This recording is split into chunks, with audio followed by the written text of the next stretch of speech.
Thanks for joining into the SEN show on the Schmoedown Entertainment Network, produced in partnership with Skybound Entertainment. Ladies and gentlemen, ladies and gentlemen.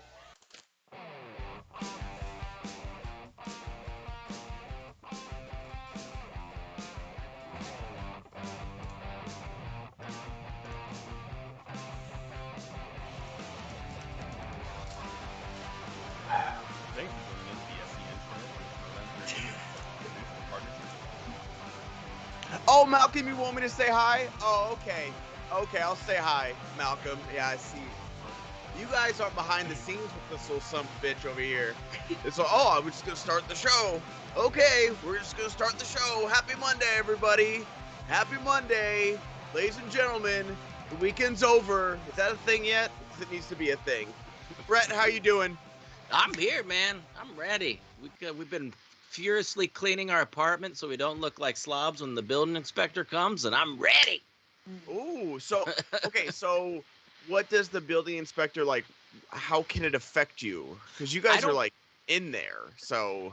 Yeah, I think it's just seeing that our living conditions, like, that they're taking care of us, but for me, it's just a matter of we've been constantly pulling shit out and organizing, and it's just a pride thing just not to look like slobs when somebody comes in, and we're going to complain about the carpet, and we want to make it look like, no, we maintain everything. You know, we're perfectly fine. But So are you one of those parents, Brett, I have to ask, are you one of those parents that makes their kid, like, clean their room to a T when you have guests over?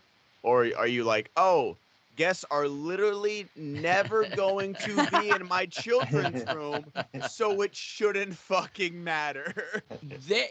their rooms, my daughters can become extremely messy, and then 9 o'clock at night she goes, I'm cleaning my room, and then it's clean. You know, like she takes an hour, it's like she's on coke or something. But my son's room, he just really doesn't. There's occasionally just some food stuffs around his computer while he's gaming, but other than that, his room stays about the same. You know, none of the books are never.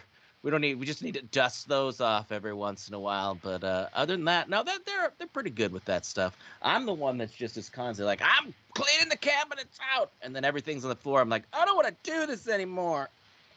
And introducing next a person I know that had to clean their room so spick and span and nice and tidy anytime someone stepped foot in their home, Steph Sabraw. That is so accurate. My parents were on my ass every time we had guests over. I'm like, what are you, like, teaching pedophilia? Why are they in my children's room? I agree with you, man. That was one of the best, like, I can't remember if it was a Vine or a TikTok where it was just like what parents think guests are going to do, and someone walks in the door, looks at them, sprints to their room, and opens like, disgusting. Like, no one's ever done that. Like, no, like, yeah, tell your kids, you know, pick up their toys and put them away and stuff, but like, you're vacuuming, you're dusting, you're like taking everything off the shelves and wiping it. It's like, no, we don't need to. It's okay. That's what the living room is for.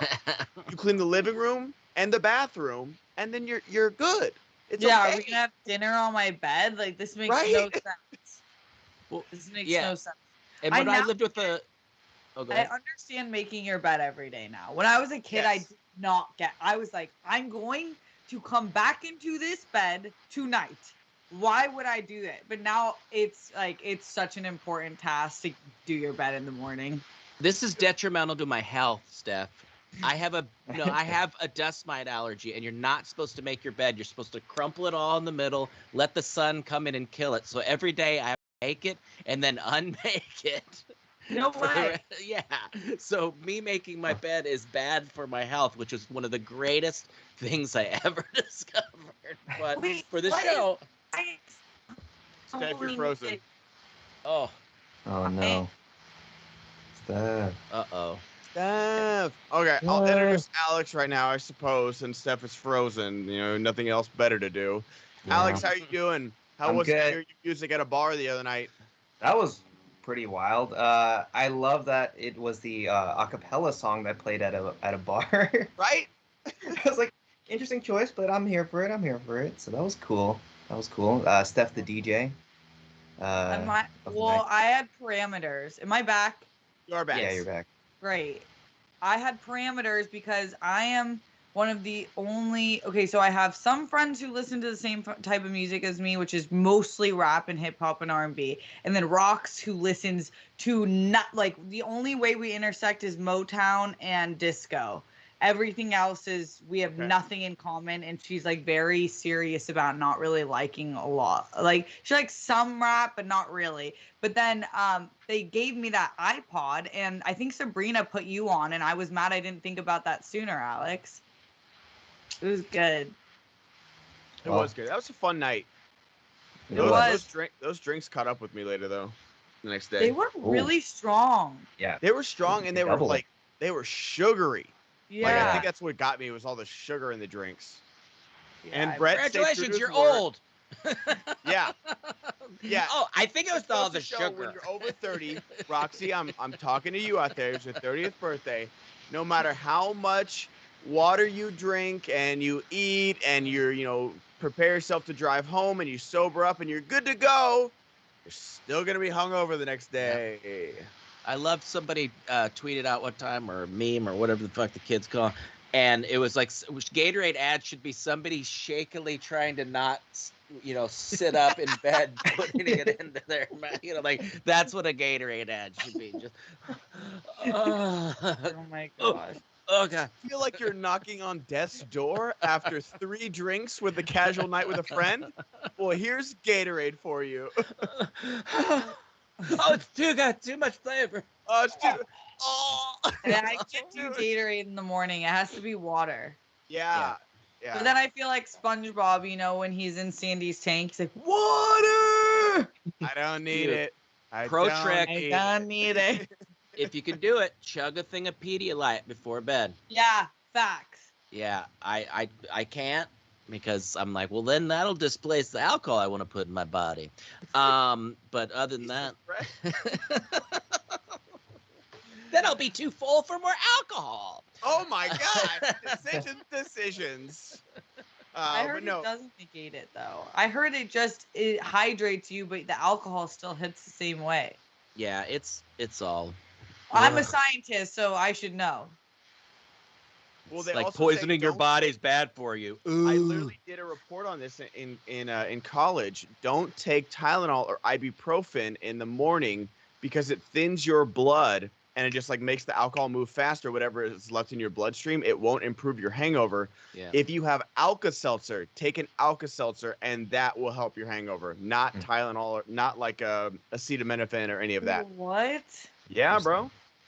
So you put the white shit in your drink and it fizzy and you drinky. Yeah, that's basically it. And then the kids. That's actually, you know what? Thank you for that ad read for Alka-Seltzer, Steph. I didn't know they were sponsored today. That's SCNlive/alkasseltzer.com. SCN Live Alka-Seltzer. So to go over Steph the scientist process again, you put the white stuff in the fizzy, and then you drinky. Yeah. Put the lime in the coconut, right? It's basically the same thing. Exactly. Guys, it is Monday. Our goal again today is going to be $300. Start sending in your questions because I want to know about this young Leia that has possibly been cast in Obi-Wan Kenobi. Alex, give me that skinny. All right, it looks like. Give me that fat. You guys never heard "Give Me the Skinny"? Is it like this? I did. It's just in this context, it's funny. No, I haven't actually. You haven't? Okay. It sounded fat phobic. It sounded sexual to me. Everything sounded sexual. Give me that skin. Yo, Alex, give me that girth.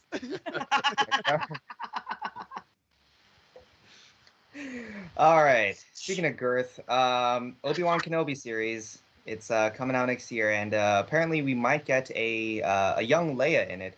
Vivienne Lyra Blair was cast, and people are thinking, it's still a rumor, that she will be playing a young Princess Leia.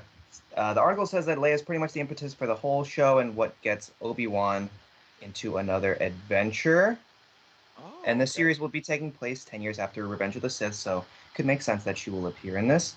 Also in the article is that Sung Kang from Fast and the Furious franchise will be playing the 5th brother, who was introduced in Star Wars Rebels, one of the Inquisitors. So, Ben, what do you think about all this? Are you happy about young Princess Leia showing up in here? So, like, by young, they mean like 10 years old? Yeah. Oh, okay. I don't know. I'm so curious. I'm so curious of what this series is going to be. Because, like, Hayden is coming back. Now we're getting young Leia. We're getting an Inquisitor. I'm so curious. Like, I mean, it doesn't. I don't know. I'm always so nervous when, they dip their toe back into Star Wars that we already know, because everyone's like, oh, not my Luke, not my Leia. This is not my Obi-Wan, blah, blah, blah. Everyone takes ownership of these characters. And it's like, no, these are still like developing stories we haven't heard before. But overall, I'm just very curious of like what this show is going to be, because it was going to be a movie, then they made it into a show, then the show got completely rewritten and delayed, and now they're adding new people, and so it's just like, I'm just curious. Steph, as a member of the Sith Council, how do you feel about this? I feel like if it works, I'd be cool with it. I don't know in books or novels if little Leia had any involvement in Obi-Wan's story. If it didn't, then I like when they bring some things for books, because it gives fans of the books something extra to bite onto, and everyone knows Leia, obviously. But if it wasn't in that and they're just putting little Leia just to have little Leia, I don't think it's necessary. I think everyone's just so excited for the fact that Obi-Wan is the one character that was so consistent and held the prequels together and made people be okay with it almost, but they wanted more of Obi-Wan. And I really think the focus should be either Obi-Wan pursuing Darth Vader because he finds out he's not actually dead, or Darth Vader is pursuing Obi-Wan, and then we get that. I think that should be the main focus of the story. I think if they have like a little throwaway, little Leia does this, okay, I guess that's cool. I don't really need it at all, though. Yeah, it feels like the scene in Clone Wars with Maul and Obi-Wan would have been so perfect for this series. But we know we've already gotten that, so they can't do that again because it was executed so well. And Filoni is the Star Wars king currently. But yeah, I don't know what they're doing. And you're totally right. The only reason this series got greenlit is because everyone's like, the best part about the prequels was Ewan McGregor. I want more Ewan as Obi-Wan. Let's do that's literally was the pitch meeting at Lucasfilm. Be like, all right, the one person we can bring back from the prequels is Ewan, because everyone loved him, universally. So what can we do with him? And I'm really curious to see what they do. So Brett, what do they do with the doo-doo on that voodoo that you do so well? Ooh. Yeah, I don't know. Yeah, I don't know how I feel about this. It's like I don't know. I mean, I never knew really what this was all going to be about, because he kind of, what's he doing prior to when he meets Luke? Wasn't he just kind of keep an eye on the kids or whatever? Yeah. So he's just kind of in the background with those disguise glasses with the mustache and the nose, kind of just making sure the kids are okay. And then somebody arrests him and he's like, no, I'm keeping an eye on the kids. So yeah, I don't know. No, I'm not Obi-Wan Kenobi. I'm old Ben Kenobi. Don't you know? That's my secret identity. Yeah, it doesn't sound at all familiar. I'm wearing the Jedi robes, but I swear I'm not Obi-Wan Kenobi. Wait, Obi-Wan? I know a guy named Old Ben. Nah, never mind. Nope, not the same. Totally different. So yeah, I don't know. I don't know what this is gonna add to it or take away from it. And who knows? It is the rumory thing, and it's probably maybe just a quick little snippet to show that's remind us of that's what he's doing. But I'd like to see some more.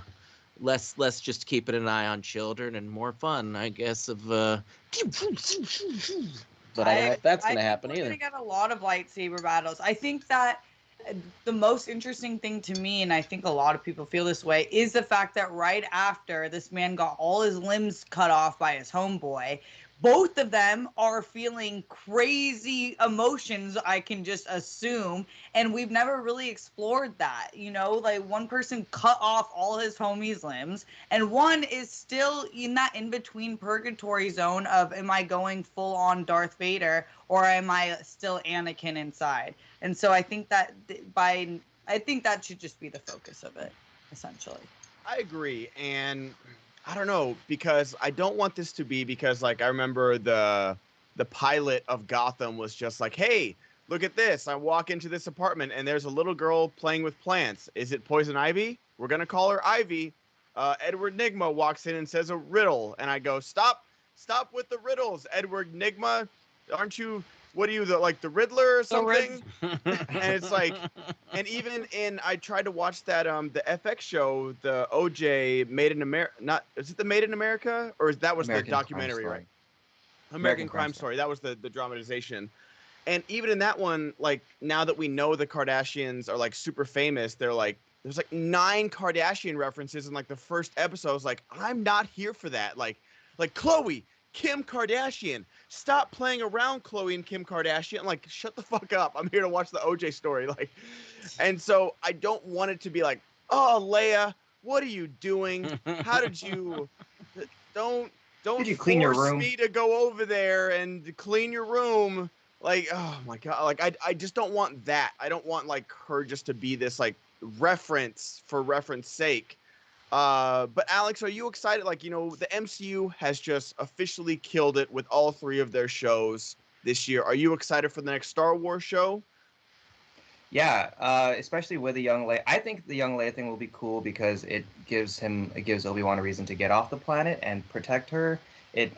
Maybe she'll just be a small character. Hey, we might get even a Jimmy Smits appearance. Gotta love Smits. So I'm a fan of that. And yeah, and I'm also excited for Sung Kang to pop up and just.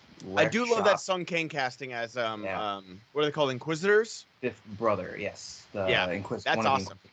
So that character has already been introduced in the lore, so we know what's going to happen to him eventually. So he may or may not survive, depending on if you've seen Star Wars Rebels. But yeah, I think this will be cool because I don't want to see like little Luke, little bratty boy Luke.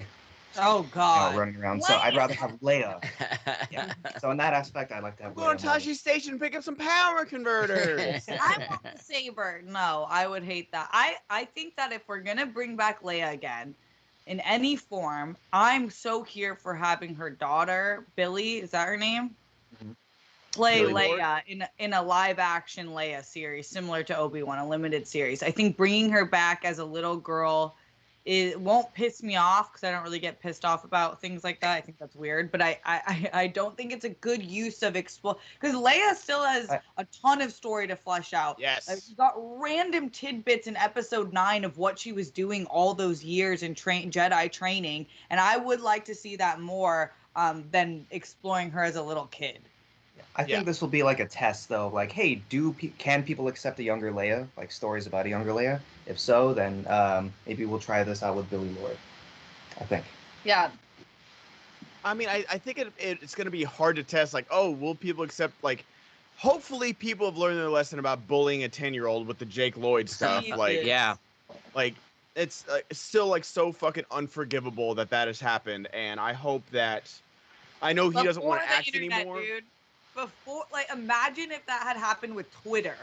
Oh God, like, and that's the thing is that like I wish that if Jake Lloyd would want it, because I feel like the Star Wars fandom would welcome him back like they did Hayden. Yeah. And even more so because like he was literally a child. He's a fucking child in one movie, and he gave up acting after that. He was like a kid. Yeah. I'm so excited to get Hayden back though. I think Hayden Christensen is a great actor. I know some people don't feel that way. I like a lot of the projects he's done. I liked what he did with Anakin and Darth Vader. I think a lot of what we saw, which we talk about all the fucking time, is director's choice and the directing of this character. So I think this is like, I just think the Obi-Wan series is by far what I'm most excited for. And I think a lot of Star Wars fans feel the same because they want to see Hayden have like a new look on the Anakin role on Darth Vader and then Obi-Wan. Yeah, I'm curious about it. Malcolm, are you interested in like the Obi-Wan show and young Leia and all that? Are you interested in having her parents being like, "Oh, Leia, you're such a little rebel"? No, I'm unbelievably interested. If anything, I imagine we'll get a storyline about Obi-Wan having to go help or rescue Bail. And then obviously Leia would be involved in that situation. That's what I foresee happening.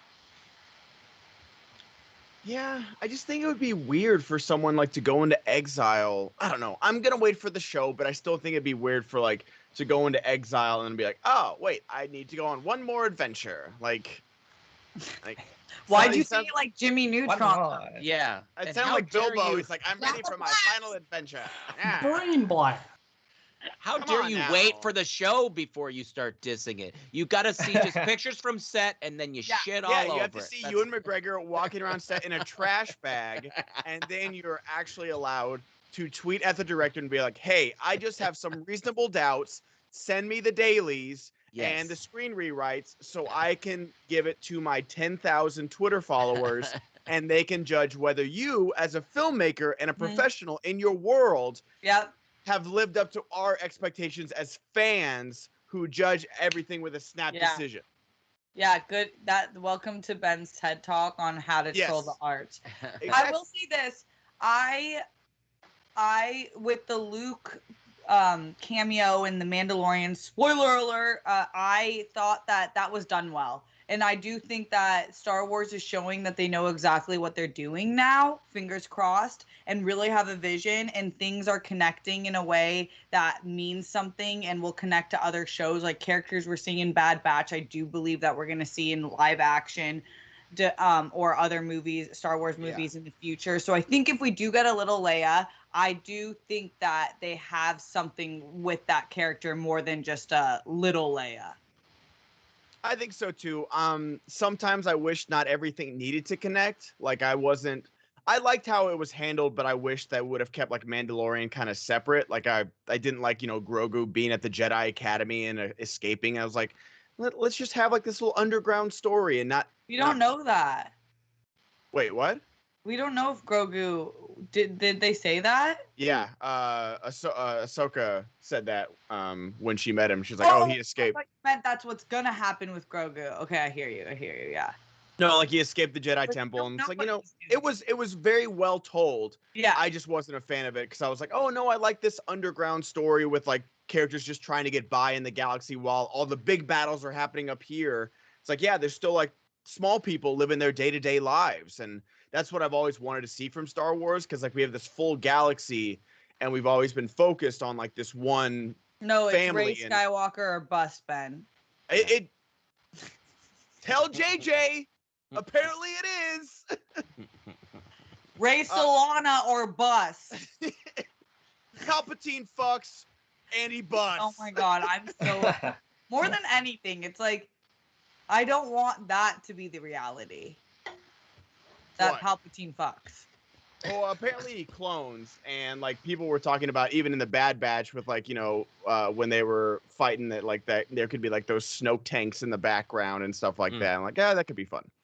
Like fan theories are always fun, but it's like I do wish with the Obi-Wan series, yes, we're gonna connect to the bigger story. It's fucking Obi-Wan. And so like I'm okay with like a little reference here and there, but with like Mandalorian, I was really enjoying like the smaller scale underworld, trading in like different currency of like, I've got 10 Schmoedown coins, but I don't have any.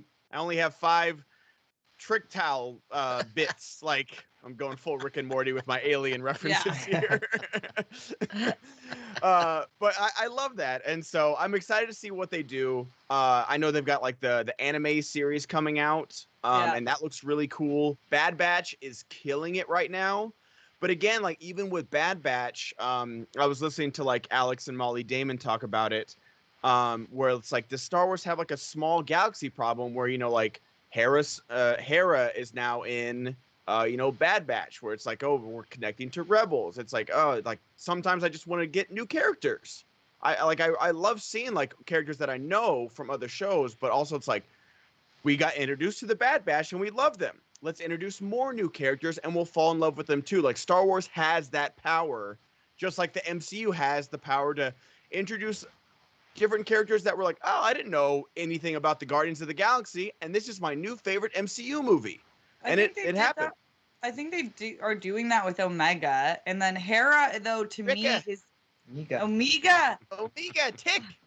Hera is a small enough character to me. Like, you only know her if you've seen Rebels or read any of the books. She's small enough to me where I think that you're rewarded if you're familiar with her character and you're excited. And we talked on Sith Council. I think we got it from Star Wars Newsnet because we were all thinking, is Hera going to show up in Rogue Squadron? Like, is that what we're setting up for? But we think she's going to be in Cassian Andor. Pilot movie. She's got to be in there. Maybe, but I think she's going to be in the Cassian Andor series because remember they called her name in Rogue One?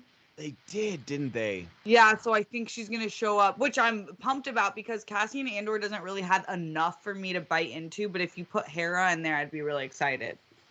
I'm Chopper curious, was like, in that's Rogue another one. Yeah. Yeah, like the ship was in Rogue One, right? The whatever the ship from Rebels is. Ghost. The Ghost, yeah, it was. I know the Ghost was in there. I think you see it in Episode 9. I don't know if the ship was in Rogue One, but you see Chopper go by and he makes Chopper noises. Oh yeah. I love Chopper.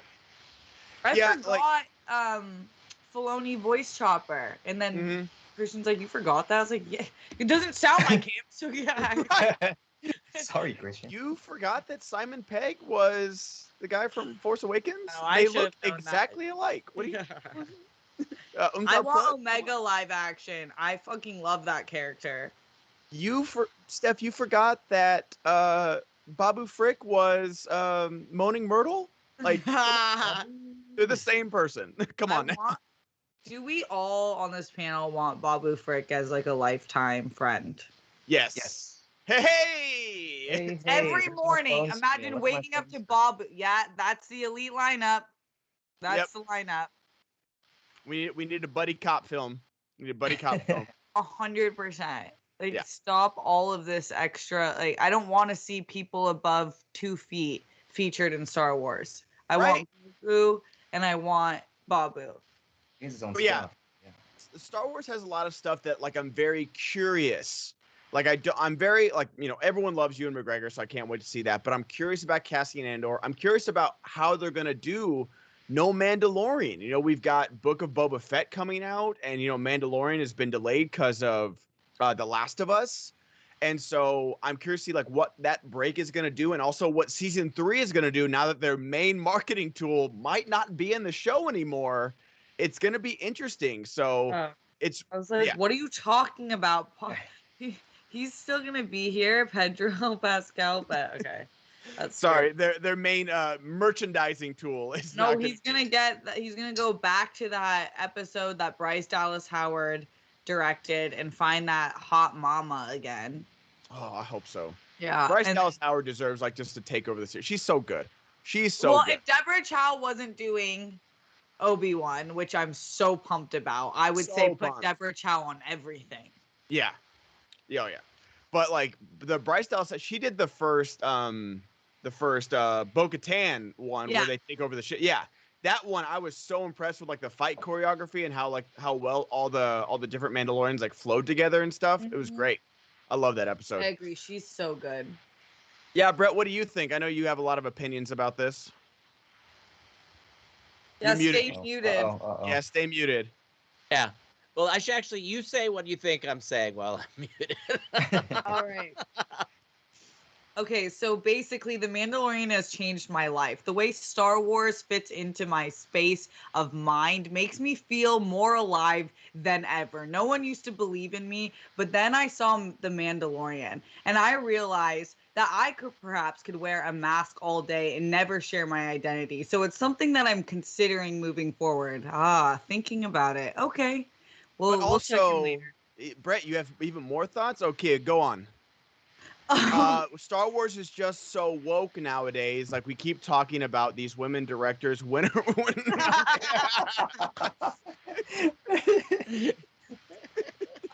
with the women. Enough women.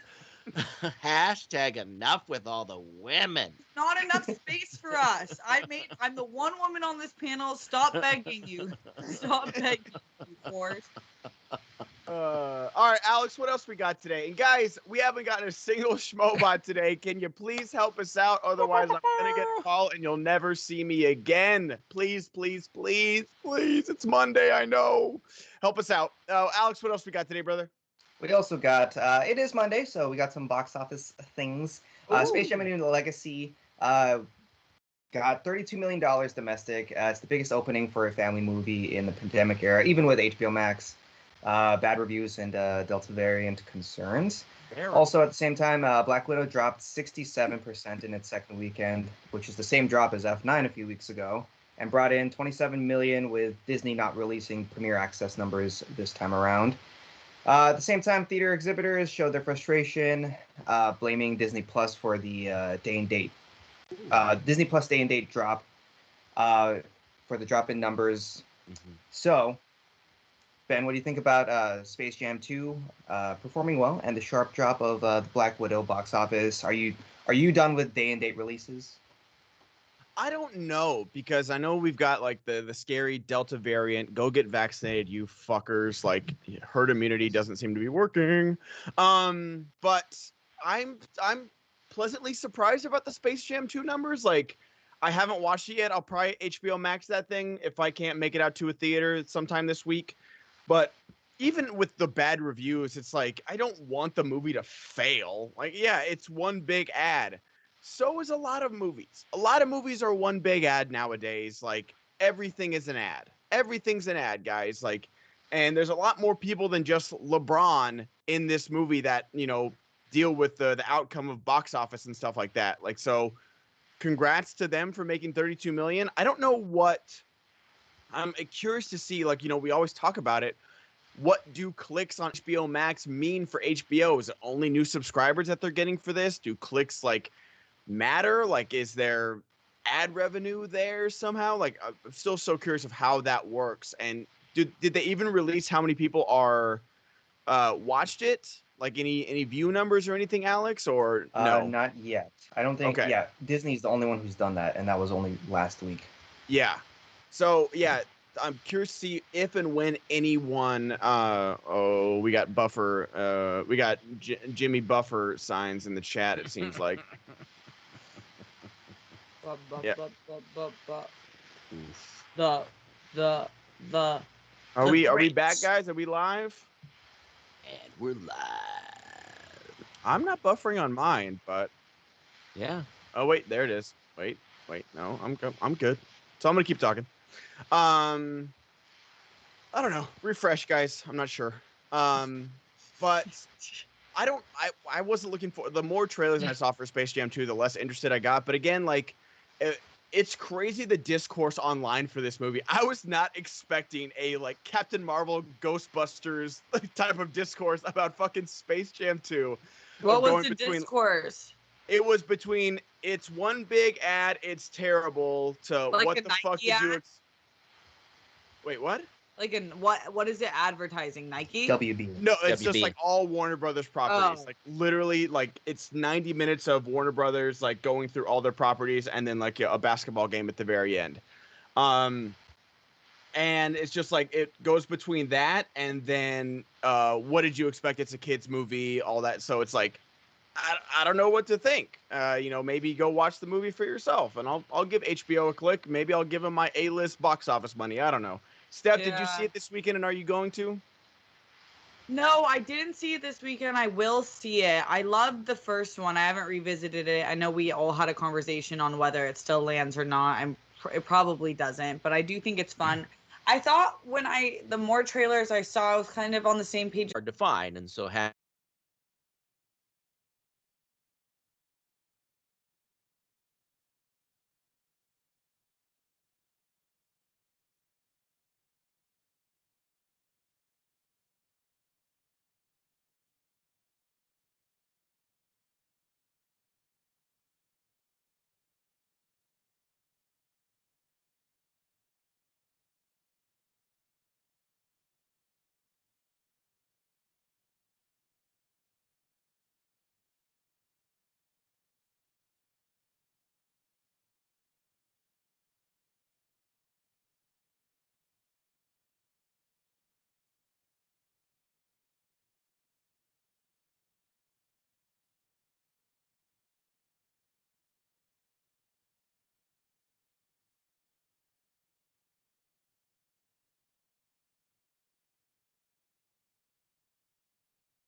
Are we back, guys? I see you guys talking about your favorite snacks in the theater. Send them in. I want to hear about them. You don't get that. Wait, are we back? Are we back? I want to make sure. Sure we're back. Check. I'm watching the video real quick. I'm fast forwarding. I learned that trick. If you play back the speed at 2 times, your video will catch up on YouTube, and then there'll be less delay.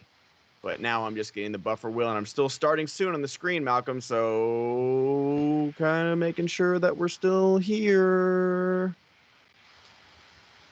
And we are. Okay, there we go. There we go. We are back. Cool. All right.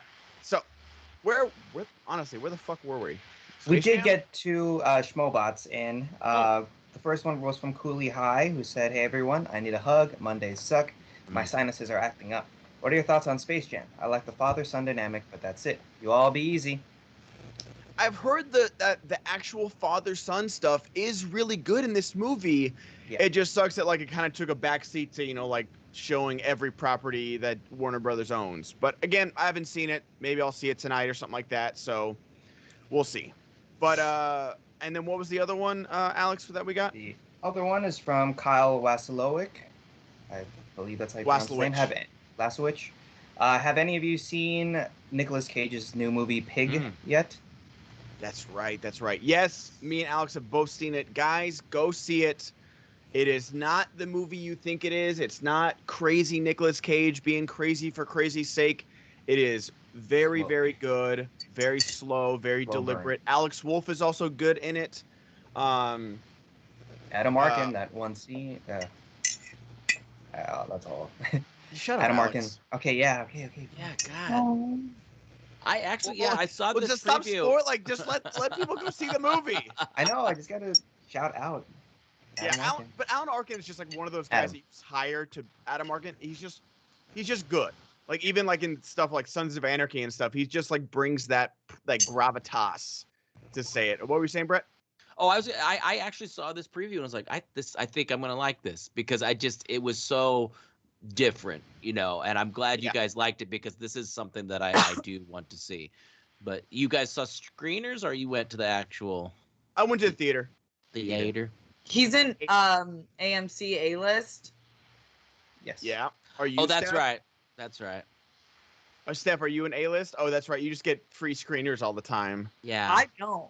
I go with my friend like Dorina and Roxy. That's who does. You get invited to go to screening. Yeah. Don't hate the player, hate the game. Oh, I hate the game. Trust me, I hate the game. In every sense of the word, I hate the game. Me too. But I do want to go. I want to get an A-list because there's a lot of movies that I don't get to see, and I would rather see in theater. Dude, we are not sponsored by AMC. If they want to sponsor me, but it's just like, it's the best deal. It's like what's $23 now, $24, and my ticket last night was $16. So it's literally you see 2 movies regular or 1 IMAX movie, and you've paid for your A-list, and so it was great. I've already seen like once a day. Is that the deal? 3 a week. 3 a week. Okay. Yeah, that's not bad. So yeah, like literally everything that comes out in that weekend you can go see in 1 weekend. It's pretty great. Yeah. What else is coming out? Oh my God, I can't wait for Snake Eyes. Last night I got a Shang-Chi trailer followed up by a Snake Eyes trailer. I'm like, I'm so ready for martial arts on the big screen. It's like Fast 9 had me driving like I was in a NASCAR driver. Yeah. Shang-Chi and... I'm going to fight someone in the lobby, Steph. Yeah. I'm like pulling out like chucks and like knives and shit. And people are like, Steph, you're not in the movie. No, yeah, I'm like after those, and especially with that, I'm on a new level for the whole show. I'm like, oh, God. I had to like calm down because I'm like, I'm going to see this like introspective Nicolas Cage movie right now. I don't know why they put these 2 like badass fight movies before Pig, but I'm here for it. Like, I was almost expecting like something like John Wick for this Pig movie, and that's not what we got. But I was like, am I about to see like Nick Cage like just go fucking ham on some motherfuckers that stole his pig? Because I'd be all about it. Okay, I thought I was gonna lead into more conversation, but I guess. Oh, I kind of forgot we were back. I thought we were still having the discussions when we were buffering and refreshing. So it's kind of, I had to remind my mind, oh yeah, we're back again. I said the dad joke in response to it that you missed. Oh man. I said they go ham. He goes ham. Ham? Okay. Oh, good. Damn it. I'm very sad I missed that, honestly. I'm very I sad. know. And then you were like, so the conversation. I'm like, what? Well, I think you said it like while you were so excited to get the joke out. You said it while I was still talking. Ooh, I got it. Oh, he goes ham. Oh, he goes ham. He goes ham. He goes ham, pig, ham, bacon. Ham. I heard you, Steph, but I just assumed it was a new thing the kids were saying. I had no idea. I didn't want to make a comment because I thought, oh, I know what going ham means. Everybody says that around. Right, Brett? Yeah, right? No cap. But yeah, get A-list. Go watch movies safely because I think they're gonna go back to space seating pretty soon, like with all the, because they went back to mask mandate last night. Everyone was wearing their masks in theaters, which was nice, and I was like in my own radius. It was very nice. Oh yeah. On Saturday I went to see Space Jam in the theater. Luckily, like no one around me. There was no one around me, but then the people in front of me were just super loud and like just like eating their popcorn the whole time, no masks, and it was just like a little it was a little concerning. I was a little scared about that, but I'm glad we are going back to masks. Same. Like I told you, like I sat next to the guy in Black Widow that was done with his popcorn by the time the Nirvana song ended. Like literally just like I was like, okay, I'm gonna keep my mask on just for like protection from like the popcorn shavings that were coming out of the side of his mouth. It's so interesting where everyone's comfortability is with it, but if it makes people feel better about in mass theaters. I'm not too bad about it, honestly. Like I'm not overly paranoid about it, but it's just like sitting in one spot for 2 hours, not moving next to someone is like the thing. Is it the variant that's like makes you uncomfortable, or is it just like reacclimating to society like that? I mean, even if they were one seat over, I'd be okay. But just sitting next to a stranger, like that close of proximity to someone that I don't know if they're vaccinated. I don't know what they're doing, I don't know, just stuff like that. No communication, which is why I get why everyone's confused. Like they're just like, mask again, and everyone's like, okay, but I like to check in with my friends because everyone's on a different page with it, and there's no leadership in terms of why we're doing the things we're doing. No, yeah, we're all over the place, and that's why it's hard for people like to kind of fall in line with stuff like that because we're getting so many messages. So and it's like just unify your message here, so we're like everyone can either be on the same page or fake indignation about not being on the same page. Like it's just like most theaters you can pick your seats now ahead of time, right? So you can kind of look and see if other people and that's why I try to do that's why like Sabrina and Brandon got so mad at me because there was 4 seats and I like picked the one in the middle and I was like, fuck y'all, I'm taking these 4 seats right here, don't sit next to me. And then I had 2 assholes sit on I was like, god damn it. The middle is not even worth it.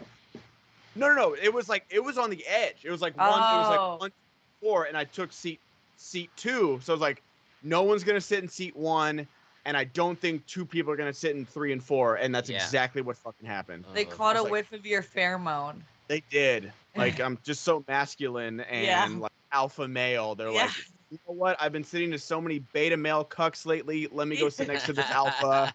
Exactly. You should get They're some like, I fart haven't been spray for vaccinated, but situations this guy is like so alpha. Yeah, maybe right?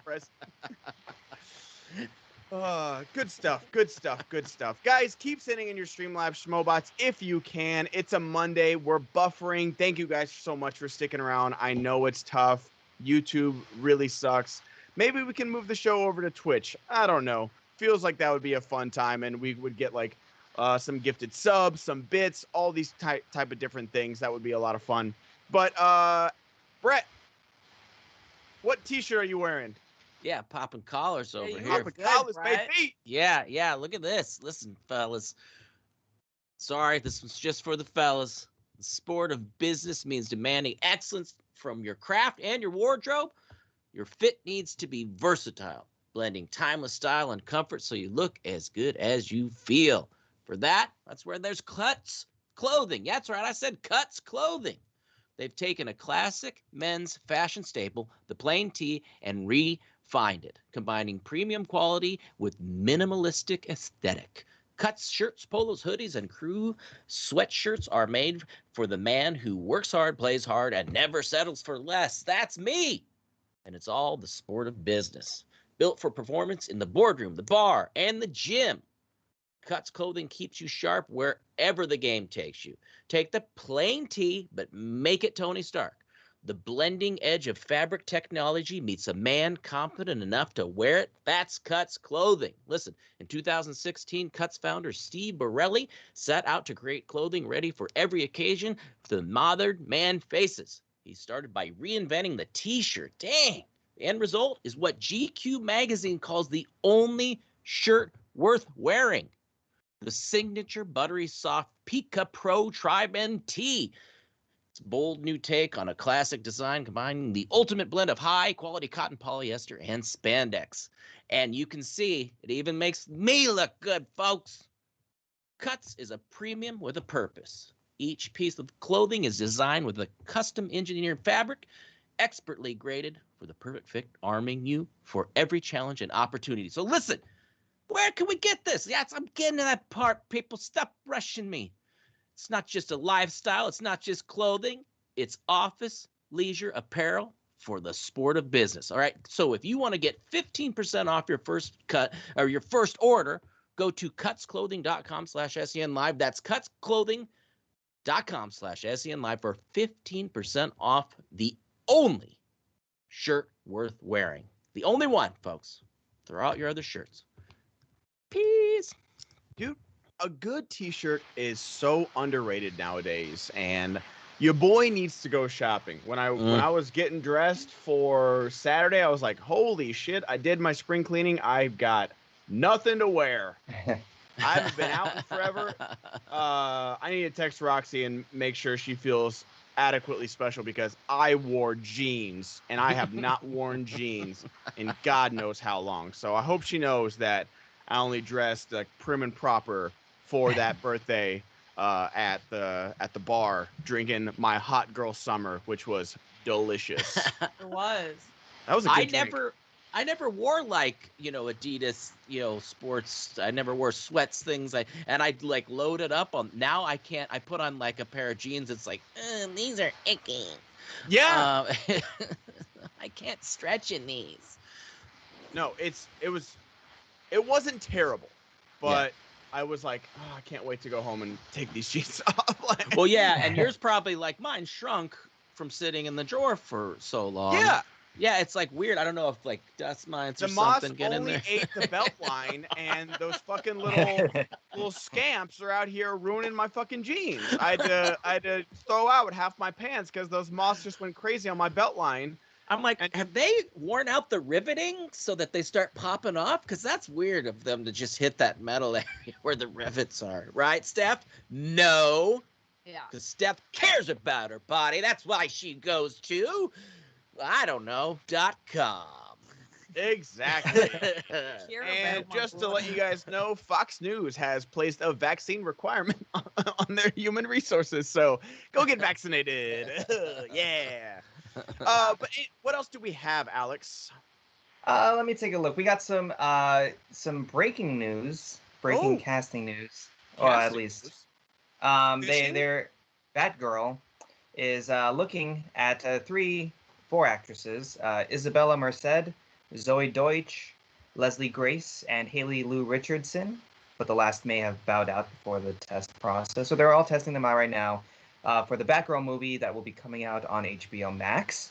Are you excited particularly by any of these actresses, Ben? Oh, well, I'm already sad that Haley Lou Richardson bowed out. Like, out of those 3, though, that would be my number 1, honestly. But Zoe Deutsch and Is Isabella, is that the girl from Transformers? Dora and the Explorer and the Yes, upcoming yes. Supergirl. Yes. I need to watch that Dora the Explorer movie. I hear it's a lot of fun. I need to watch Yes. that movie because I hear it's like the trailers did not do it justice. So I need to watch that. I think that's on HBO Max as well. So I need to watch that movie because it looked like a lot of fun.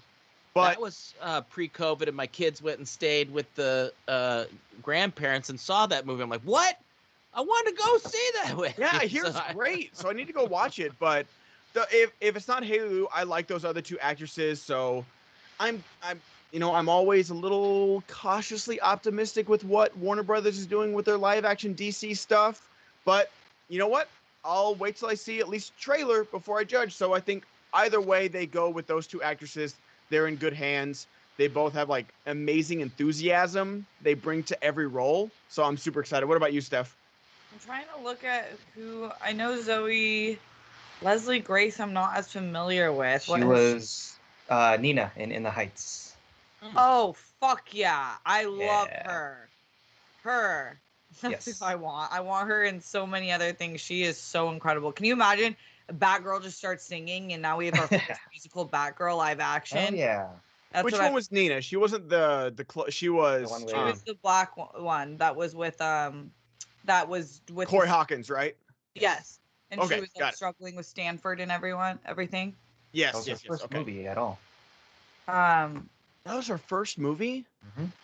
She's incredible. I loved her in The Heights, and I would be so excited to see her in anything else. These other actresses on the list are great too. I just am really excited about her career specifically right now. So For sure. Brett, are you curious about the Batgirl James movie? Slavario donated $300. Hey crew, wow. here's your goal. Goddard, did you catch that Streamlab I sent in at the end of your show with Beth May? Don't care about the No. acknowledgement for it, just wanted her and you to have seen it. Anyways, No, I much missed love. it. Let's get some impression-offs. James Ooh. Lavario, thank you. Thank you so much, James. Tito! I appreciate you. I'm going to go look that up, James, real quick. Give me 1 second, bud. But thank you so much, James. Yeah, jeez.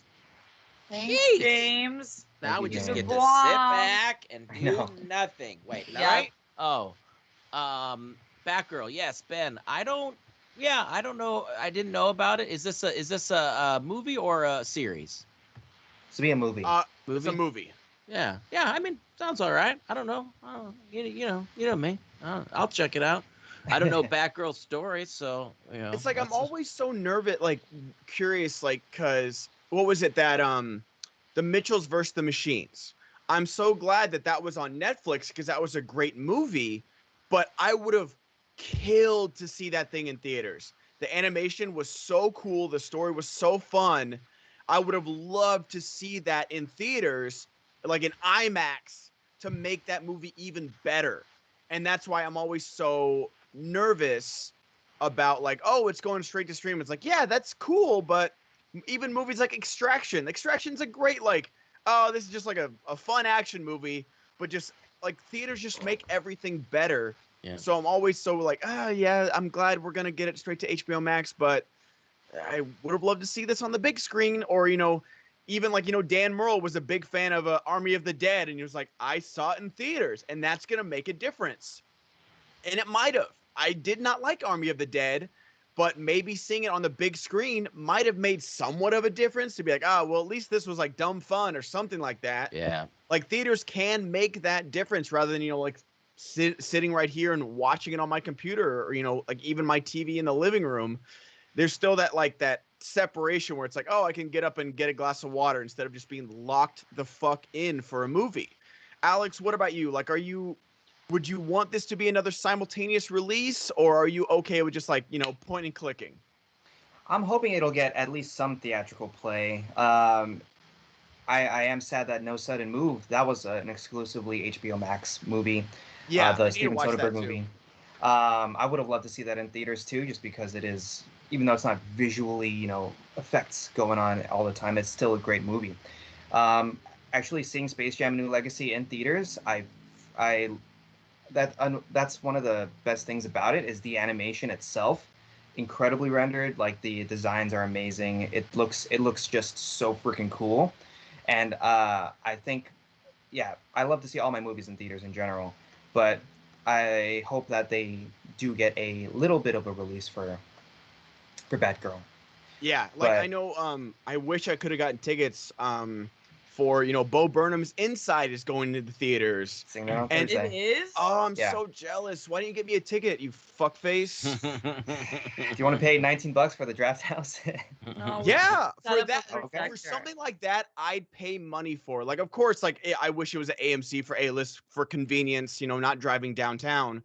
But for something like that, where obviously the songs are hilarious and he's like a comedic genius, but also just like the filmmaking of like White Woman's Instagram and like the lighting he does and the camera, like the camera work of Inside is just so fucking good.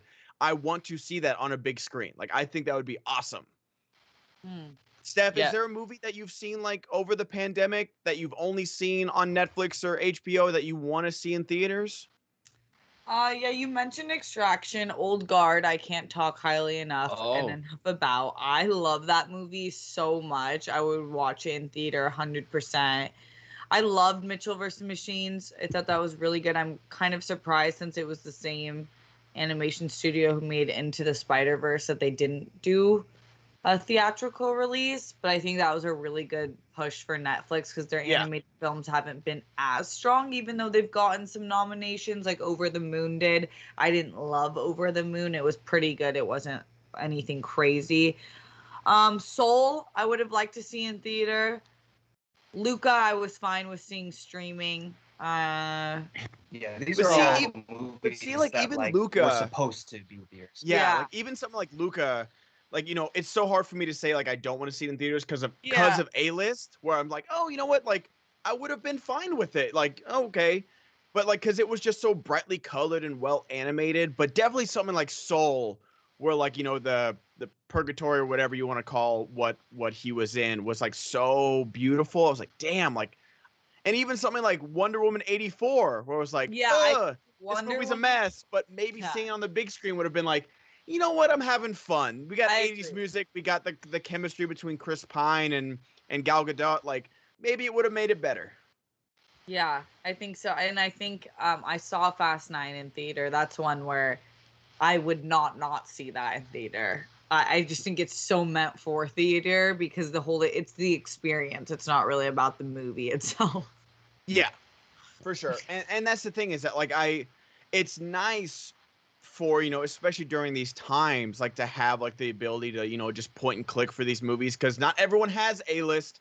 Because I know if I didn't have that, I couldn't afford to go see these movies in theaters. Like money is tight. So like, thank Yeah. God, like I've saved Tight. literally thousands of dollars with A-list and Movie Pass over the last few years. So yeah, money's tight. My money's sick as fuck, dog.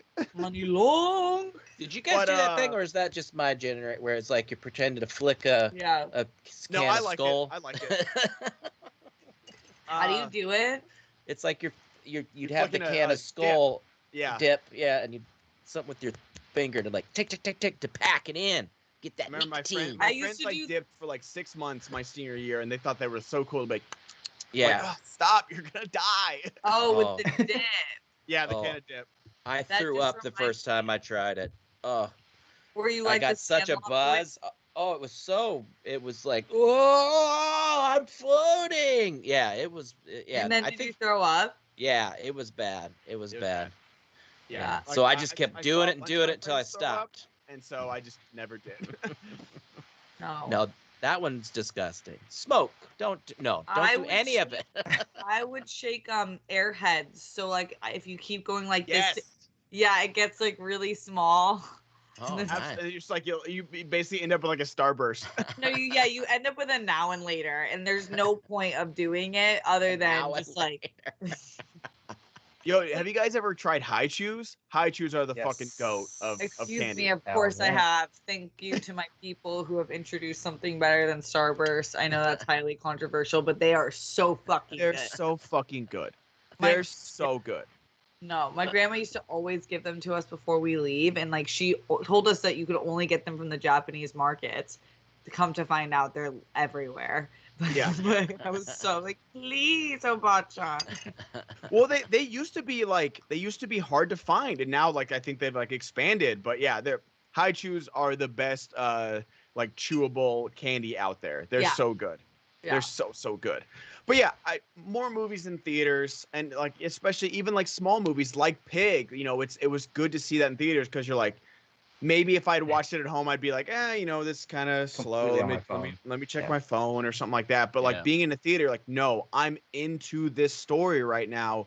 Let me focus up, and just like especially being in a theater with everyone right there, like it's like this communal experience. Alex, what are you gonna say?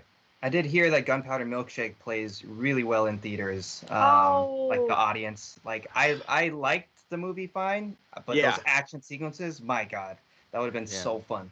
In a theater. I wish, because I was not into that movie, and I was really disappointed Why? because it was too clever by a half for me. Like with Too all many women. That's what I'm getting at, Brett. Why? I Ben? pitched it to my wife, and now I'm upset. Did you like it? Steph, or have you not seen it? That's why when he said theater, that is one that I 100% thought to myself, I want to see this in theater. Yeah, I Yeah, would I have played liked at to the see New it Bev too. for like a day or two. So Ah, Oh, yeah, I'm gonna watch it this week, and then I'm also gonna. I still haven't seen the Soderbergh movie on. I need to watch that. The No Sudden Move for sure. I need Yeah, to watch those that. are the two on my list right now, streaming wise. Yeah, and Fear Street, I want to see all those as well. I hear those are great. Yeah, there's just so There's a much lot. to catch up on all the time, and especially now that they're going straight to streaming all the time. It's like, why haven't you like? I see full reviews for like full seasons of TV like midnight the night it comes out. I'm like, what the? Can y'all chill? Can I No, get a fucking second? I'm in the middle of a Sopranos watch for the first time, so I'm like, Oh, you loving started. it. Yeah. I Yeah. should start. It's so good. Yeah. I think a lot of people agree with me. We just saw this weekend Barb and Star go to Vista Del Mar. Now that was good, but I mean, in a big screen, a lot better. No, Oh, I actually fucking love that movie. I fucking love it, Brett. there So fucking- Everyone is like, this is super for you, or you're gonna fucking hate it. So yeah. Oh yeah. I'm so glad it was for you funny. guys. Oh, because I put the bar super low, Yeah. and I don't know, Kristen Wiig brought out some jokes that I didn't see. Who's the hunk from 50 Shades? Who's that Oh yeah. Jamie Dornan. Yeah. piece of cake or whatever the kids go? His like the stuff he did in there. What's he? A snack? whole meal? He's a snack. He's a whole meal. He's a whole no. But kitchen. for him to do that, like have serious roles like that, and I love to see somebody like do something that's totally against type and totally just nonsense. Him Yes. singing to the like seagulls and stuff. Oh god, guys, I'm get so it. with you, Brett. Hashtag get Barb and Star in theaters. Everybody get vaccinated so we can make this happen. But They're the fucking best. I agree. Well, that's because we're SNL heads, Brett. Yeah. So like, it just is such a good SNL like movie where you can tell half of it's improv, if not more. oh god, I believe that one's on Hulu, right, Brett? I think so. Yeah, it was between that and Bill and Ted's. We were bouncing between which free movie we were gonna watch. This is because we Bill don't and Ted take it a free lot now? of. I never watched it. Like, Yeah. because I and then, again, like that's why I fell so far behind like my new releases because I didn't have $25 to rent every Yeah. single movie that came out. Like that shit was crazy. Like no way. No. So No. yeah, I'm so I happy only things are did going that back for to theaters. Minari. Everything else, I wasn't gonna do that for. That one, I'm actually really upset by the production team that they did that because I know so many people that were like, just not gonna buy it for 25, and it wasn't available anywhere else. Now everyone's missing out on this incredible film, Oscar nominated, one of the Yeah. best of the year. I think sometimes it's either like you go to theater or you make it available so people can see the movie. Well, especially because like Parasite's biggest weekend was after it won Best Picture because Yeah. they re-released it in theaters, and it was like, yeah, come see it, like see what you've been missing, see why he won all these awards for it, and why it was nominated for everything. And with this last year, everyone was like, oh, I never saw The Father. I guess I never will. Like, you know, people saw, you know, Ma Rainey's Black Bottom because it was on Netflix, and you know, like everyone has Netflix, and so everyone's like, oh yeah, Chadwick Boseman should win this award, and they were right.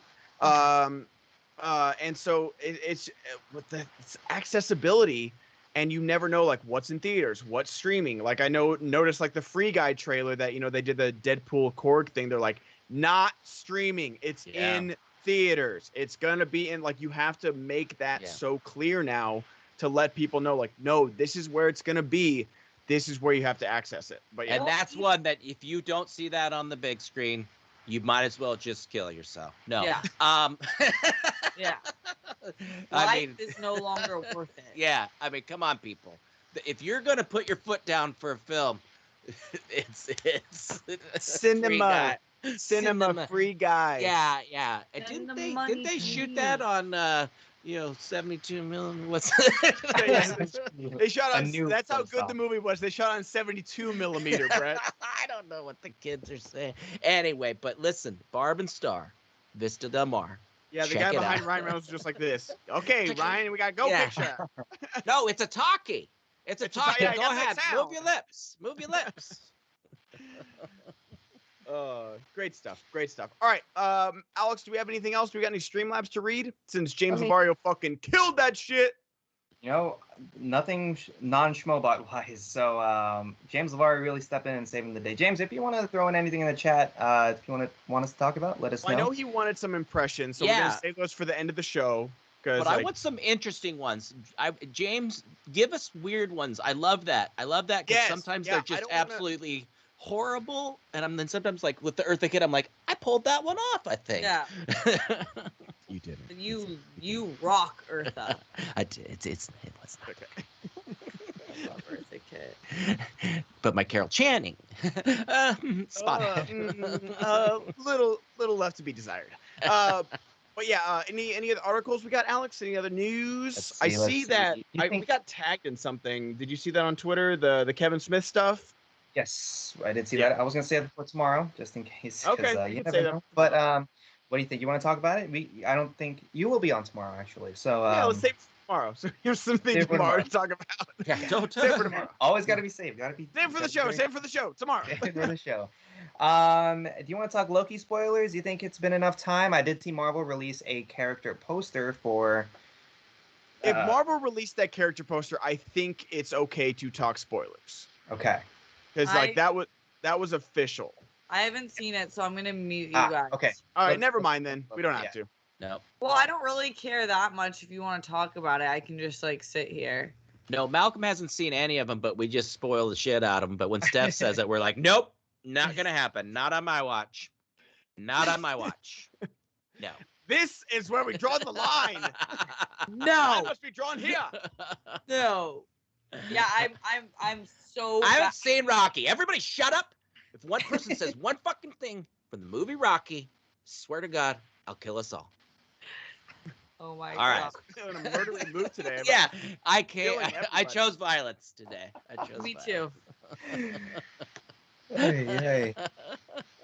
All right. Besides spoiling anything for our sweet, sweet baby Steph, what else do we have? Have you seen the John Wick series, Steph? Shut the fuck up, Alex. She hasn't seen it yet. Shut up. What? Shut up. I saw John Wick 3. I haven't seen the first two. Wow, jumping into John Wick 3 without like. I'm a bold bitch. Wow, man. Yeah, reckless. The funniest thing happened this weekend, though. I don't know if it's like kosher to talk about what people did on their stand-up sets. Brett, is it? I don't know. I never was like a working stand-up. I did bringer shows.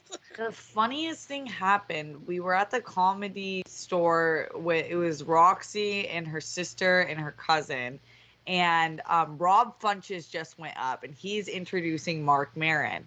And like he goes, oh, this next comedian used to talk shit about every other comedian, being pretentious gatekeeper, not letting anyone in, and now he interviewed a fucking Looney Tune, so he can't talk shit about anyone. Mark Maron. And Mark cuts up and he's like, who the fuck are you with your canteen talking shit? What is that? And he's like looking for him. And I was like, was that real? And so it got off to like this rocky start. And I don't know if you've seen Mark Maron's sets lately, but he has like just dived in harder than ever on the I'm old and cranky. Like everything is, I'm going to talk shit about everything around me. And apparently there was about, I think they said 40 seats that were bought out by a party. The bus was late. But he goes, they tell us it's a bus, but I'm pretty sure it was Dane Cook because he can't fucking book a set here. Buying out all the tickets to make it harder for the rest of us because that's how he fucking feels, okay? And I was like, whoa. Well, yeah, and then so his set was because fucking I remember like the Mark Maron, Dane Cook like podcast, like it was like that was like one of the few Mark Maron, because you know he's like one of the biggest podcasters out there. He was doing it before, like he had his podcast forever, but like he had Dane Cook on there, and they like fucking talked it out because they were like, oh, like you were like the hot shit comedian. I was like, dude, like you guys were so intimidating. You guys didn't like want me there and stuff like that, so I didn't know. And like they seem to come to an agreement, but maybe not. I don't know. Like, but if you guys have some time, definitely listen to that Dane Cook, Mark Maron episode. It's really good. What? When did that come out? That episode? Let me look. I don't know. It was a while ago. Dane Cook. Sorry, my co-star just gave me an astrological read that says this: you are a constellation of sadness. What the fuck is that horse shit? It's nice. Seems like 4 years ago. 7 years? 7 years ago. But like literally you type in, I just typed in Mark Maron, Dane Cook, and it like Theo Vaughn. Why did people hate Dane Cook? Patrice O'Neal confronts Mark Maron about Dane Cook. Like apparently something happened with Dane Cook in the comedy scene that people did not like, but who knows? He's in the streets. But if you hash it out, even though, then I'm sure. But Mark doesn't want to take that out of his repertoire of, making jokes. So maybe that's something they have agreement with too. And that's true. Or it's it's still. Well, it's like because people know that they had a beef, so he can still use that and not really be. Yeah, you can make a joke. It just seems so serious. But with Mark Maron, he has no inflection in his voice usually, so you can't tell what was actually serious or the joke. Yeah. Everything is just like a running gag. But yeah, his set was fucking awesome. Mark performed obviously too. He was great. But I love finding out, like, comedians I feel like are the most complicated people ever. Like they like everyone and no one at the same time. It's just like a weird, and then together I'm like, do you guys like each other? Well, and with Dane Cook, he was getting big when I was doing the bringers and stuff like that, and there was a lot of animosity, I think, and people were saying he stole jokes and blah blah blah. The dude was selling out huge arenas. There's got to be the jealousy factor was probably huge in that, and like oh well, he's such a sellout or what? Fuck you. You want that money? Yeah. You dance around. Like, even like Bo Burnham talked about that, where he was like, yeah, like I wasn't liked because I didn't do the Comedy Store and like the late nights and the shitty slots. Like I did YouTube and I got big through that, and then I got deals through that, and like I just feel like sometimes there is like that gatekeeping thing. And who did Mark Maron interview? Fucking Bugs Bunny or something? Yeah, he interviewed one of the Looney Tunes, which is why Rob was like, "You're a fucking sellout." I'm like, y'all are so pretentious about like comedians have to keep like this holy grail of like serious comedy, even though it's like you're a joke, you're telling jokes. So why is everything serious? I caught wind that somebody it's true, like he was that person. Like, and with a lot of people, so I'm glad like he kind of got a little like, yeah, fuck you, dude. Like you're getting your money on Glow and shit. Like let people do whatever the fuck they want. Yeah. But I honestly would love to hear like Kristian talk about this, because like I'm sure like he's got like the inside scoop, with like the Comedy Store, like. But yeah, like it's so interesting because like literally just typing that in and getting all those results about like Dane Cook, like. I thought they'd hashed it out because that was the one of the few episodes of Maron's podcast that I listened to, and they really seemed to come to an understanding. He's such a good interviewer. Mark Maron's so good at interviewing people on his podcast. It's definitely a good one to listen to if like you find someone that you like him to interview. It's definitely recommend. Okay. Yeah. I'm gonna check it out. I don't listen to his podcast, but I should because I know that the parts I've heard I've loved. I'm just so into music that I like podcasts, but if I had the choice, I'm always gonna play music.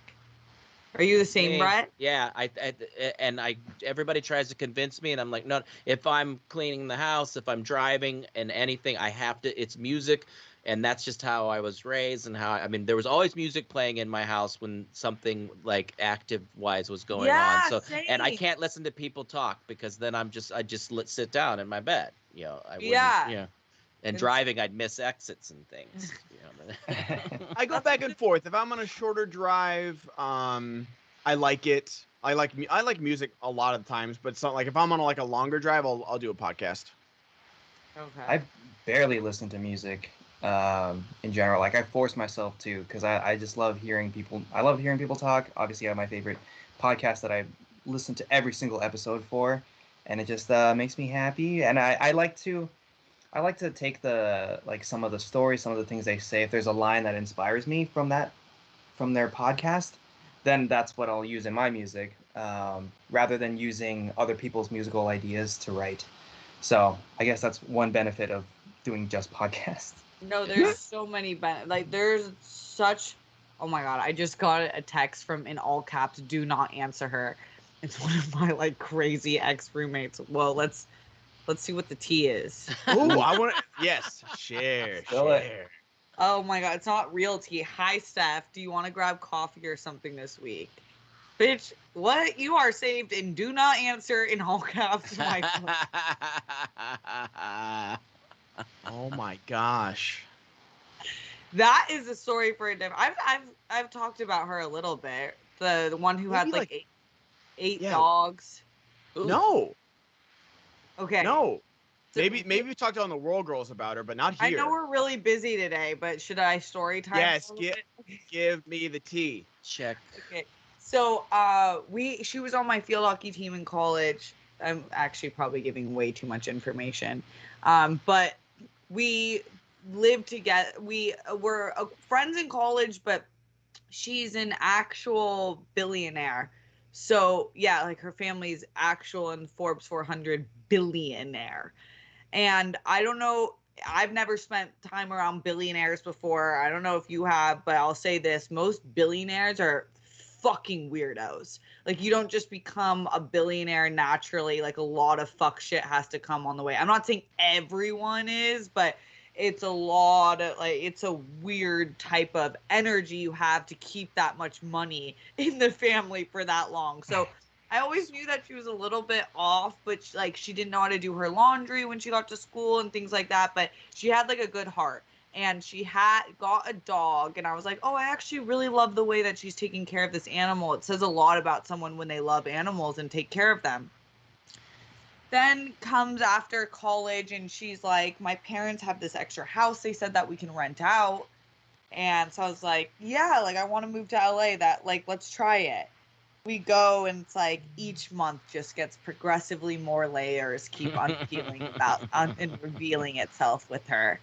And it's one day we have one dog in the house, the next day we have 3, 6 months in we have 4, 8 months in I'll come home and there's 7 dogs at home. And these aren't normal dogs, these are wolf hybrid dogs that are from Arizona. And this is the dog community. There's a sector of the animal loving community like Tiger King that are fucking insane. They don't actually love these animals. They have these animals so they can walk them around and be like, look at my exotic wolf puppy, in her $400 collar, but I don't even pick up her shit on the floor.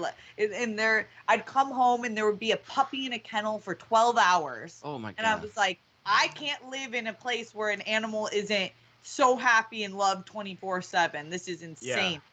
Yeah. And then she just had this psycho boyfriend. So there would be like 7 dogs in the house, shit everywhere. I could barely stay there sometimes if it wasn't cleaned. And then she had this crazy bodybuilding boyfriend who would take steroids and like put like, she'd be like, yeah, he just put steroids in my ass. Like, I'm like, what is happening? This is insane. And they were so crazy together. They were so abusive to one another. And one day I was home. I told this story once, I believe on SEN. And I hear like Renaissance music playing. And all of a sudden, like the guy is like, Steph, Courtney wants to talk to you. And I was like, what? Like, we're not like really close. Yeah. I just said her name. So she said, yeah, it's fine. So she was like, who wants to talk to you? And I was like, what? I come in.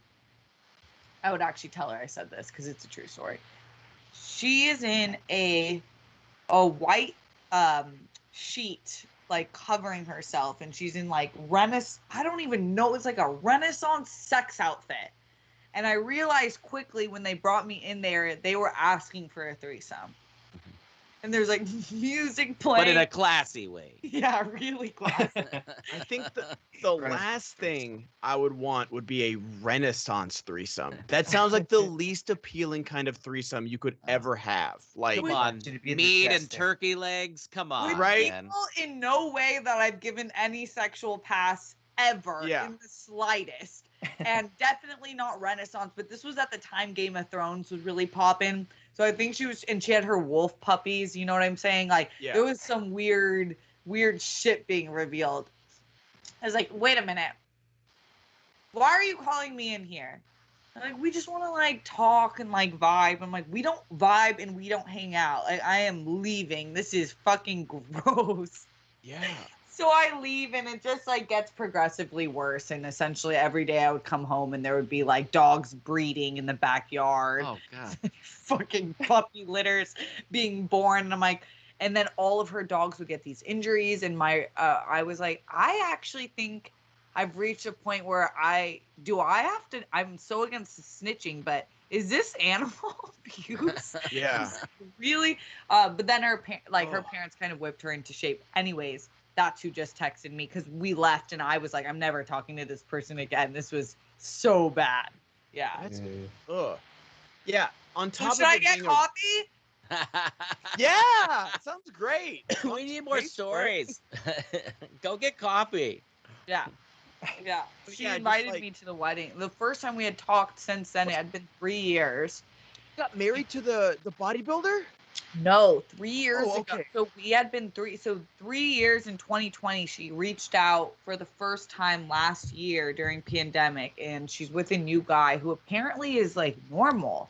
So fingers crossed, maybe she made a whole turnaround. I don't know. That would be fucking lovely, but they're engaged and they're going to get married, and she invited me, and I was like, I wish you nothing but the best, and if I'm available, I'll go because I'm not going to not go to a billionaire wedding.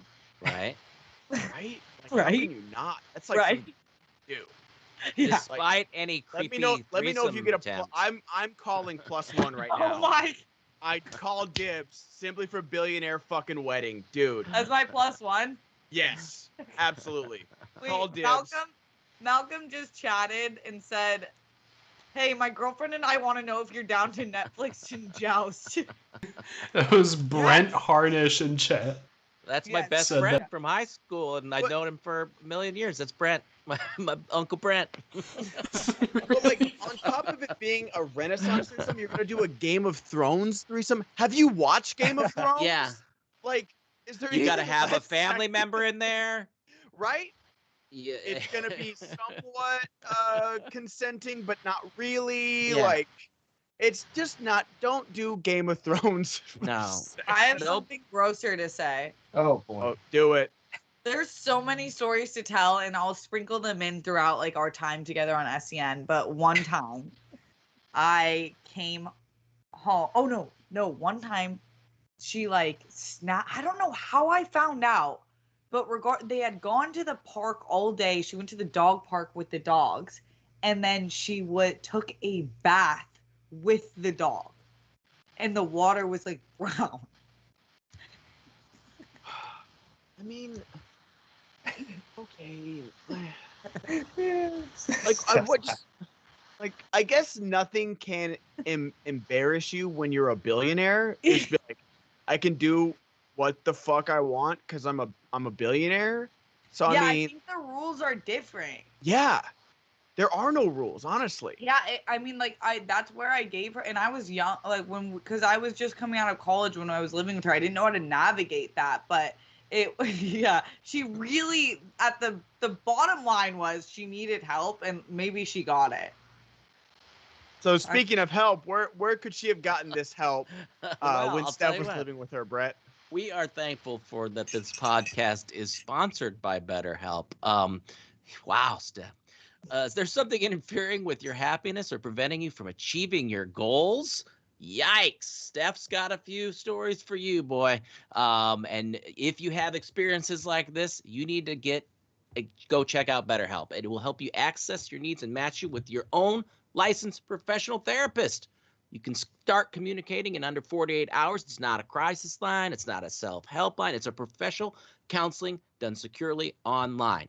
And there's a broad spectrum of expertise available, which may not be locally available in a lot of areas. The service for you on BetterHelp is available worldwide. You can log into your account anytime and send a message to your counselor. That is amazing. You'll get timely and thoughtful responses. Plus, you can schedule weekly video or phone sessions so you won't have to sit in an uncomfortable waiting room as with traditional therapy. BetterHelp is committed to facilitating great therapeutic matches, so they make it easy and free to change counselors if needed. You got to find the right counselor. You got to find somebody that challenges you.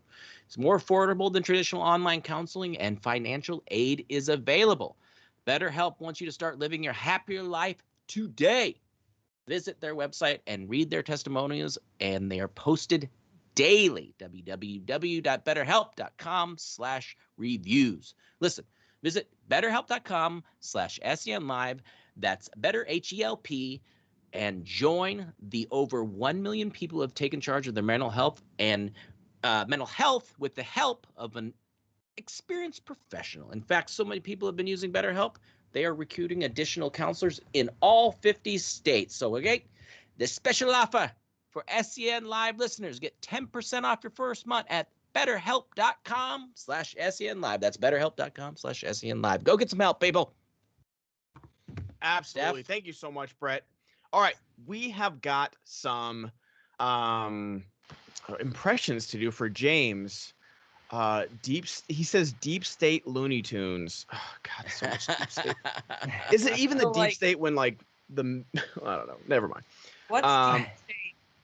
Like anti-vax and stuff like that. Oh. Yeah. Super fun stuff. Succotash. Suffering succotash. Succotash. Don't get vaccinated, kids. Don't get vaccinated.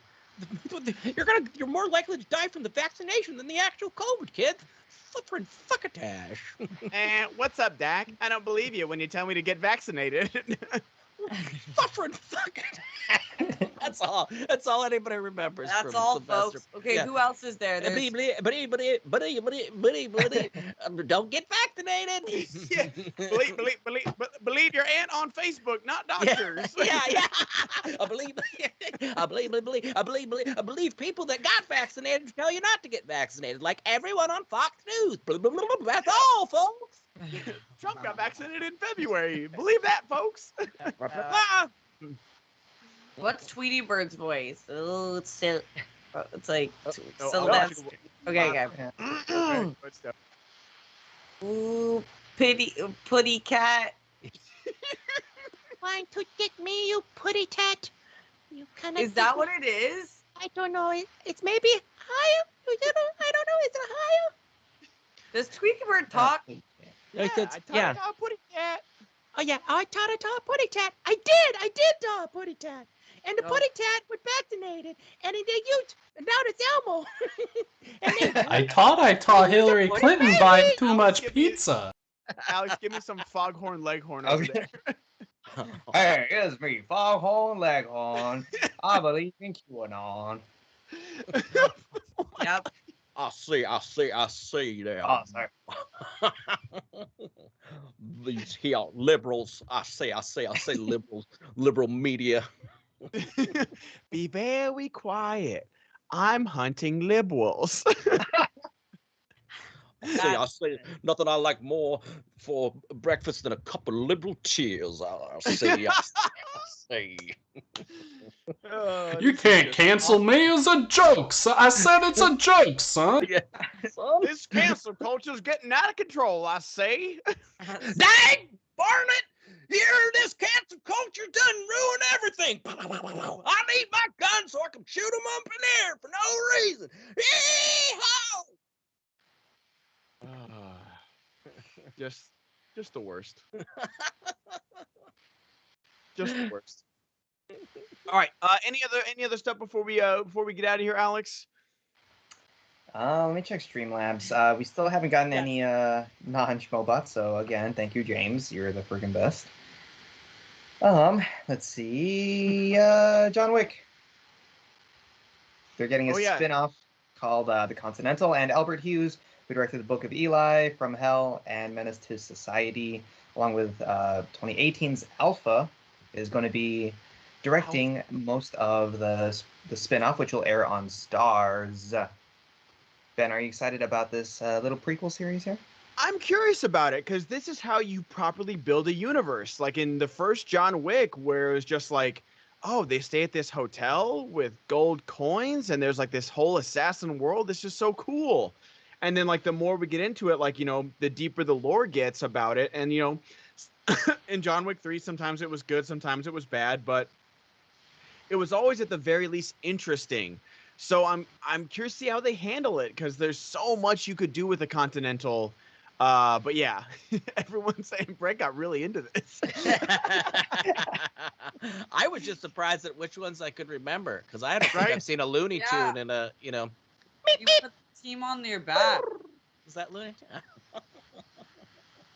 Yeah, I'll just be a coyote, just like hold up signs of anti. Masks are tyranny. But what is that noise? Was that Malcolm? Malcolm, was that you laughing? Was that a sprinkler or was that Malcolm laughing? But yeah, I'm curious about this Continental series. I think where's it coming to, Alex? On Stars. Oh, yeah, dang. But it got is a free trial. It is a 3-part, 3-night event limited series. Each episode is going to be 90 minutes and at a movie budget for each one. $20 million each. Damn, they're putting some moolah into this. So that does get me excited. Maybe I will invest some money in Stars Plus or, you know, whatever it's called. I never know what the. Yeah, well, Stars has Pussy Valley, P Valley. I've been talking about it. It's a good show. Stars is getting some good shows. I heard Blind Spotting is good. I haven't seen it. I saw the movie, but I'm excited to check out the show. Who has F-Boy Island? I saw a billboard for that recently. I mean, really? That's HBO Max, yeah. HBO Max, F-Boy Island. Oh, wait, God, is that like a show? Is that like a reality show or like I'm assuming it's like a you know, Love Island, but with F-Boys. Focus on LA. There's no city. You can't convince me there's a city with more fuckboys than LA. Just find. I'm not trying to be funny here. I've never understood what that term really, and I've never bothered to Google it. Yeah, it's just like a playboy. Like, oh, okay. A fuckboy is someone who talks to you like they're looking for something serious for whatever fucking reason when they have no intention of doing that. And it's just like, why are you fucking around? That doesn't even doing stuff that doesn't make sense just for self-interest. You're a fuckboy. Updated playboy. All right. Got it. But that I wouldn't even say it's like a playboy because, like, you know, like Tony Stark's a playboy. Yeah. And playboys are out here telling everyone, I'm a playboy, I'm fucking. You know what I mean? Fuckboys want you to think they're not fucking, but they are. Yeah. Or maybe they're not, but they're like trying to like spread their seed in multiple places. Oh my God. Hey, that was Bob Marley's Sperm is seed that should be spread. God. I don't know the exact quote. Yeah, But yeah, it was don't quote something me on like this. that. It's Don't quote something me on about that. Spreading, parting the legs, spreading the seed. Yeah. I don't. Spreading that seed. Yep. Okay. Kill the rabbit. That's Kill how the you rabbit. get I started don't know. Have y'all seen Baby God on HBO Max? No, what is that? I'm just here for the stories today. Apparently, I love it. Baby God is a docu-series. It might be a documentary on HBO Max about this motherfucker doctor who was a pregnancy doctor. So he worked in the 60s and no, the 70s, like the cutting edge time of insemination. Okay. So a lot of women were coming into this place. It was like the premier spot in America, and there wasn't like really a clearance process. Come to find out decades later, this man inseminated and later birthed by like third degree separation over like hundreds of children. And so he is the father of the most children in America, and the women didn't know it was his sperm. I think I've heard this. Yeah. Yeah. Oh, So If you feel like getting disgusted tonight by it's humanity, controversial because on one end it's like, you know, like you were helping people who needed that, but on the other it's like, why wouldn't you disclose that information? That is psychotic. Was he doing it like so it was artificial? He wasn't like molesting them or anything. It was all artificial insemination. But it was just all using his. But yes, so now I mean, he cut out his overhead. You know, like didn't have a lot of overhead on that one. A lot of underhead, if you know. Folks, that's all. Good night. But talking about narcissism, they're like, Oh, yeah. my seed Yes, should be the one given out.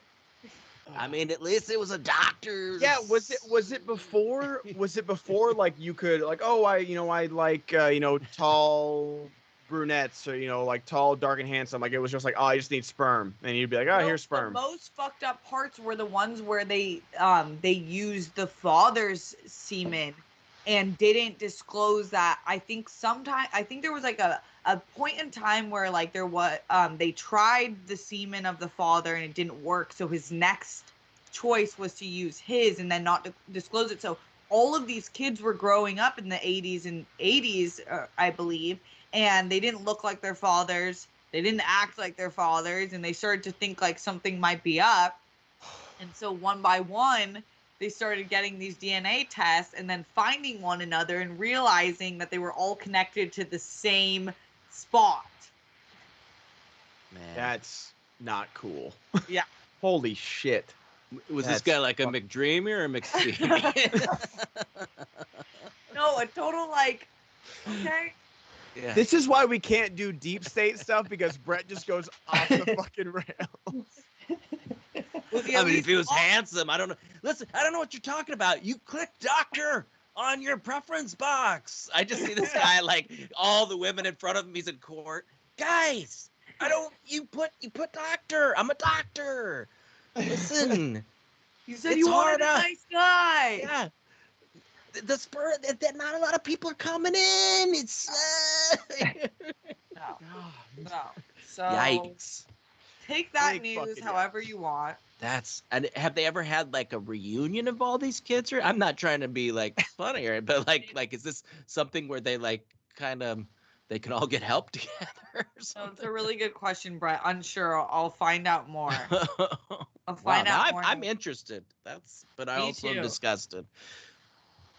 So would he be considered a blue collar worker or a white collar worker? It's a good question, Ben. Oh, semen. Oh, semen. Oh, semen. So he was in the Navy, right? Yep. Right? Yeah, it was all one big pun that turned into babies. I think I took the joke And too that's far. how babies are born. Oh man. Okay, we're gonna head on that before we just dig ourselves too deep in these Just we're awful. We're the worst. Thank you guys so much. Thank you to Brett, Steph, Alex, Malcolm. Thank you guys for sticking around through all the buffering issues. I'm so sorry YouTube sucks today. And thank you to a big thank you to James Navarro for that giant donation. Hopefully our terrible Looney Tunes impressions were good enough for you outside of Brett getting way too into character. We will see you guys tomorrow. We've got a stacked day tomorrow. We've got SCN, we've got Backstage, we've got the FCL Star Wars Championship. If you guys are on the Patreon, patreon.com/Schmoedown, we've got Paige Fabretti and Rachel Silvestrini dropping today. So go check that out on the $10 and up Patreon, guys. We will see you guys tomorrow. Peace!